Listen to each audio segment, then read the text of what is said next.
అందరికీ నమస్కారం అండి. మా తొలి వీడియోకి మీరు చూపించిన ప్రోత్సాహానికి చాలా ధన్యవాదాలు. ఈరోజు కృష్ణ ఒడ్డున ఉన్న వేదాద్రి లక్ష్మీ నరసింహస్వామి ఆలయాన్ని దర్శించుకుందాం. ఈరోజు విజయవాడలో క్లౌడీగా ఉంది వెదర్. విజయవాడ నుంచి హైదరాబాద్ వెళ్ళే రూట్ ఉంది కదా, పెద్ద ఆంజనేయ స్వామి గుడి ఉంటుంది, మీరు చూసే ఉంటారు. ఒకసారి వెళ్ళి దర్శించుకుందాం.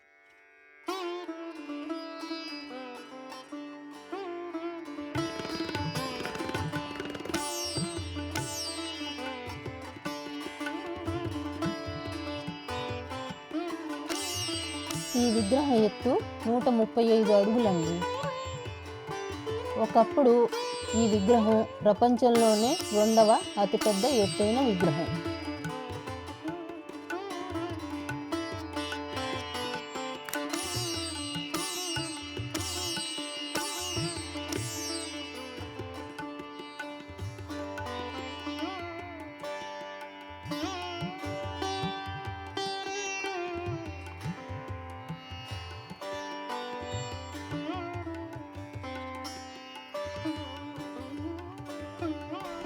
ఇక్కడ స్వామివారి ఆశీస్సులు తీసుకున్నాం కదా, మళ్ళీ మన ప్రయాణాన్ని కొనసాగిద్దాం.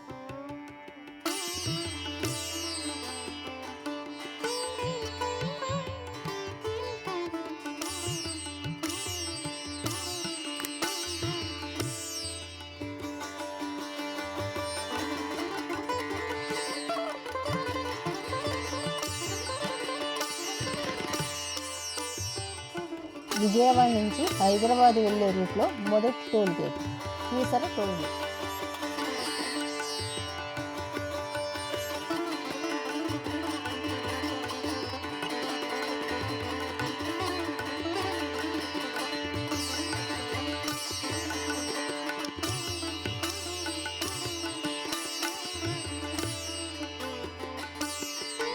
ఇది మున్నేరు వాగు, కృష్ణలో వెళ్ళి కలుస్తుంది.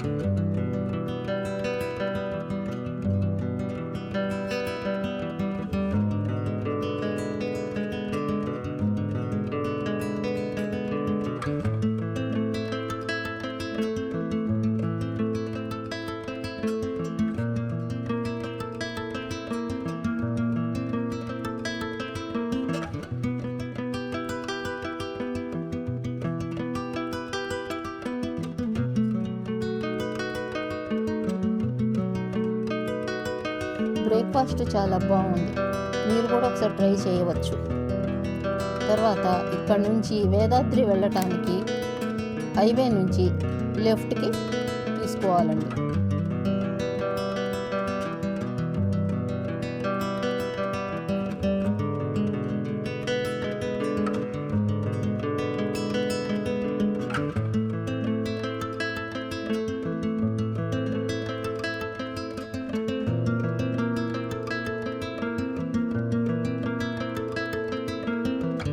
ఏరియాలో సిమెంట్ ఫ్యాక్టరీలు ఎక్కువ.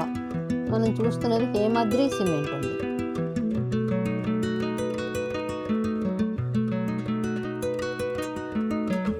వేదాద్రి వచ్చేసాం, కనిపించేదే స్వామివారి ఆలయం.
అక్కడ కొండ మీద జ్వాలా నరసింహస్వామి వారు కొలువై ఉన్నారు.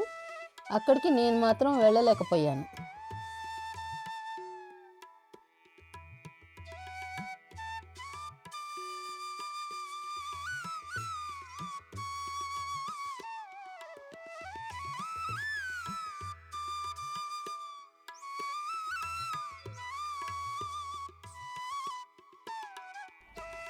ఈ ఆలయం ఉదయం 6 గంటల నుండి మధ్యాహ్నం 1 గంట వరకు మరియు మధ్యాహ్నం 3 గంటల నుండి సాయంత్రం 7:30 గంటల వరకు తెరిచి ఉంచుతారు.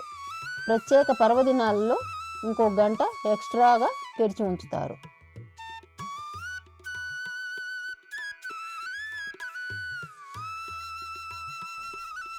ఇక్కడ అర్చన టికెట్ 50 రూపాయలు. మేము అర్చన టికెట్ తీసుకొని మా గోత్రనామాలతో అర్చన చేయించుకున్నామండి.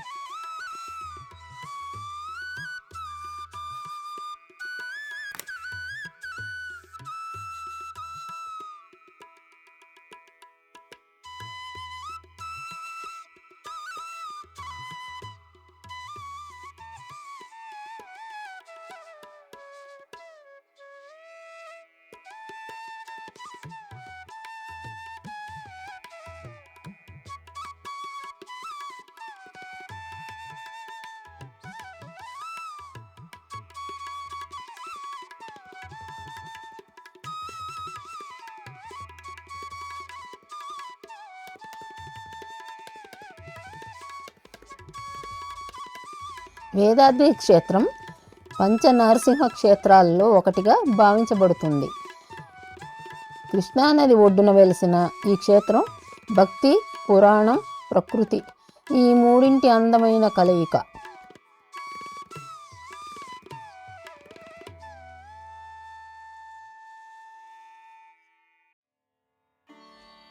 అక్కడ కృష్ణానది అవతల దూరంగా ఏదో గుడి కనిపిస్తున్నది. అది ఏ గుడో మీకు తెలిస్తే కామెంట్ సెక్షన్లో తెలియజేయగలరు.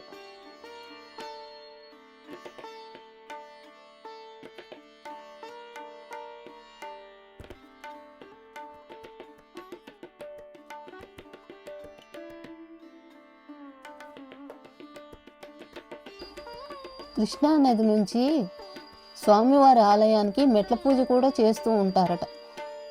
ఇవి నాకైతే తెలియదు, కానీ 108 మెట్లు ఉంటాయని అంటూ ఉంటారు.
ఈ గుడికి క్షేత్రపాలకుడు శ్రీ విశ్వేశ్వర స్వామి వారి ఆలయం.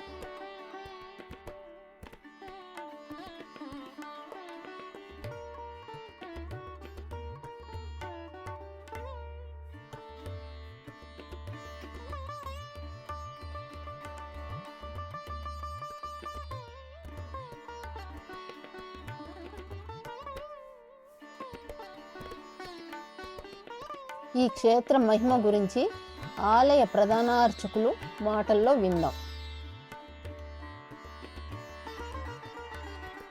జ్ఞానానందమయం దేవం నిర్మల స్ఫటికాకృతిం ఆధారం సర్వ విద్యానాం హయగ్రీవోపాస్మహే యోగపట్ట సమాసీనం ధ్యానన్యస్తకరద్వయం శంఖచక్రధరం దేవం యోగానందోపాస్మహే.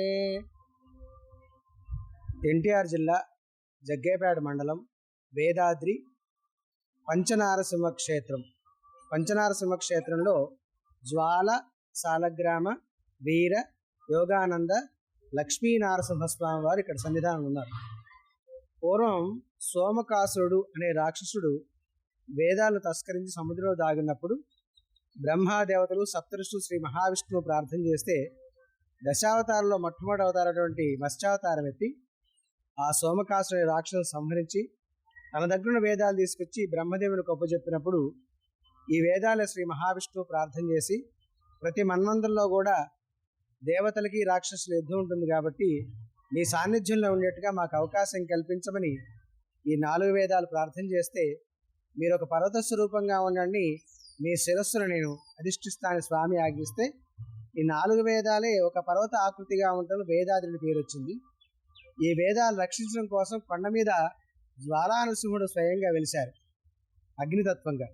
తర్వాత ఇక్కడి ఋష్యశృంగ మహర్షి జ్వాలానరసింహ స్వామి వారిని ఆరాధన చేసుకుంటూ తపస్సు చేసుకుంటూ కొండ కింద భాగంలో తన ఇష్టదైవంగా యోగానంద లక్ష్మీనరసింహస్వామి వారిని, లోక కళ్యాణం కోసం యోగానందసింహస్వామి వారిని, లక్ష్మీనరసింహస్వామి ఇద్దరిని కూడా ప్రతిష్ఠించారు. వీరికి అభిముఖంగా కృష్ణానదిలో సాలగ్రామ నరసింహస్వామి బ్రహ్మదేవుని ప్రతిష్ట. 4 కిలోమీటర్ల దూరంలో గరుడాచలం ఉంది. అక్కడ వీర నరసింహస్వామి వారు గరుత్మంతుడిచే ప్రతిష్ఠించబడ్డారు. కాబట్టి ఇది పంచనారసింహ క్షేత్రం అంటారు. వైశాఖ మాసంలో బ్రహ్మోత్సవాలు, తర్వాత అధ్యయనోత్సవాలు, ఆషాఢ మాసంలో పవిత్రోత్సవాలు ఉంటాయి. ఇక్కడ శుక్రవారం, శనివారం, ఆదివారం గరుడ సేవ కానీ ఇతరత్ర ఉత్సవాలు ఉంటాయి. ఏకాదశి నాడు స్వామివారికి అభిషేకం, తర్వాత ఉత్సవం కార్యక్రమాలు ఉంటాయి. ప్రసాదాలు స్వామివారికి ఉదయం ప్రతిరోజు కూడా ఉదయం 11 గంటలకి స్వామివారికి సహస్రనామార్చన, రాజ్యలక్ష్మి వారికి అష్టోత్తరనామార్చన, ఆంజనేయ స్వామి వారికి అష్టోత్తరనామార్చన, చెంచులక్ష్మి వారికి అష్టోత్తరనామార్చన కలిపి 350 రూపాయల టికెట్ ఉంటుంది. అదే సమయంలో స్వామివారికి ఒక్కరికి కావాలంటే సహస్రనామార్చన చేస్తారు, 100 రూపాయల టికెట్. ప్రతినిత్యం కూడా 7 గంటలకి ఆ ప్రాంతంలో రాజ్యలక్ష్మి వారికి కుంకుమ సహస్రనామార్చన కార్యక్రమం ఉంటుంది. తదనంతరం స్వామివారి సన్నిధిలో దీపహారతి, కుంభహారతి, నక్షత్రహారతి. ఆ నక్షత్రహారతి ప్రతిరోజు కూడా ఉంటుంది. దేవస్థానం వారి అనుమతి చీటి 500 రూపాయల టికెట్. ప్రతిరోజు కూడా దాన్ని బుక్ చేసుకొని స్వామివారికి ఆ నక్షత్రహారతిని వెలిగించి స్వామివారి దీపంలో దర్శనం చేసుకోవచ్చని కోరుతున్నాం. అలాగే ఇక్కడ వివాహాలు, ఉపనయనాలు, వ్రతాలు అనే కార్యక్రమాలు కూడా జరుగుతూ ఉంటాయి. ఇది ఈ క్షేత్రం యొక్క మహత్యం.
ఇక్కడ భక్తుల కొరకు వసతి గృహాలు కూడా ఉన్నాయి.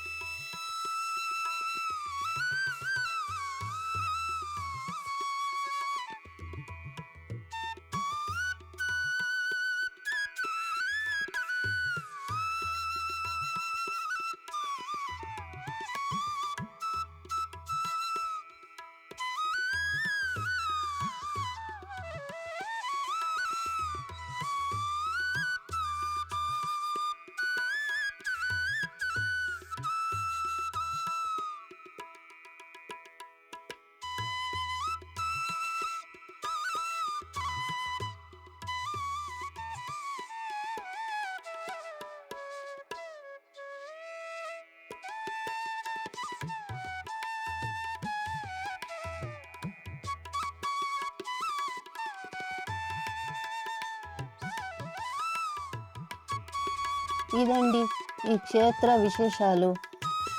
ఈ వీడియో మీకు నచ్చినట్టయితే లైక్, షేర్, సబ్స్క్రైబ్ చేయండి. కామెంట్లు కూడా పెట్టండి. మరొక వీడియోతో మళ్ళీ మనం త్వరలోనే కలుద్దామండి.